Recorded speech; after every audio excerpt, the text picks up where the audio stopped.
address. And finally, dumating na rin ang delivery natin.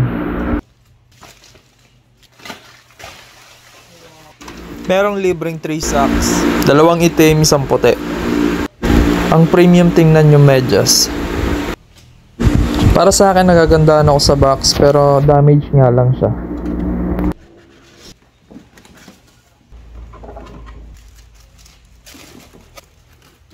Unang kita ko palang nagagandaan na ako sa forma niya.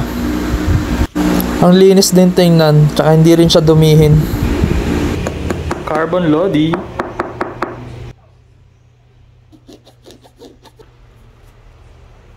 Ito yung tinatawag nilang cut stang. Madali lang siyang isuot tapos hindi siya nag-i-slip out. Ang gaganda ng mga texture na itong sapatos na to. Gawan nga natin malupit na video. Ayan, labas natin ng camera. Lights up, then B-roll.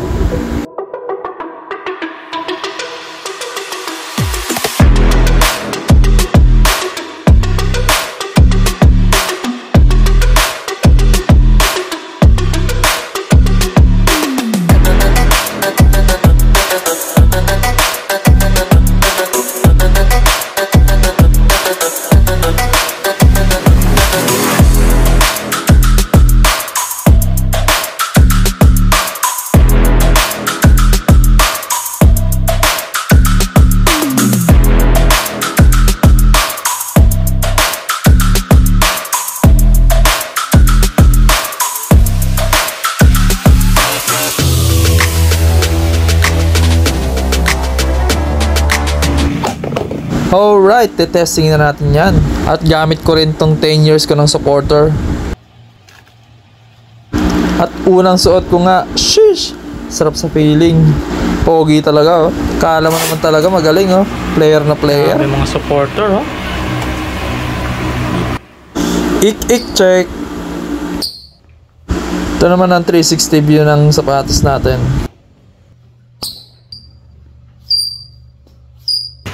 I-testing na natin yan sa court. Ang pangit mo mag-park, boy. Layo sa gutter. Syempre, entrada muna tayo. Feeling Bartisi. Nag-i-impake na si nanay, oh. Syempre, hindi mawawala ang bola. At 1 galon natin tubig. Aaron Gordon 5. Breathability mababa, medyo mainit sa paa. Premium looking, may shiny synthetic leather, may infusing. Gumagamit din ng extreme foam, goods pang bigs kahit mabigat o kayang impact. May arch support hanggang heel counter, maganda ang lockdown. Tas paangat pa ang outsole at TPU plate para sa lateral containment. Meron siyang technology na tinatawag na source system. Carbon plate yon para sa superior propulsion. Yung energy return niya ay okay. Meron siyang snapback. Squeaky naman, traction control is balanced, pwedeng outdoor at indoor court. Sa harap, may Energy X na tinatawag na technology, midsole foam na nagbibigay ng push forward. Hard yung rubber outsole, okay for durability, pang matagalan.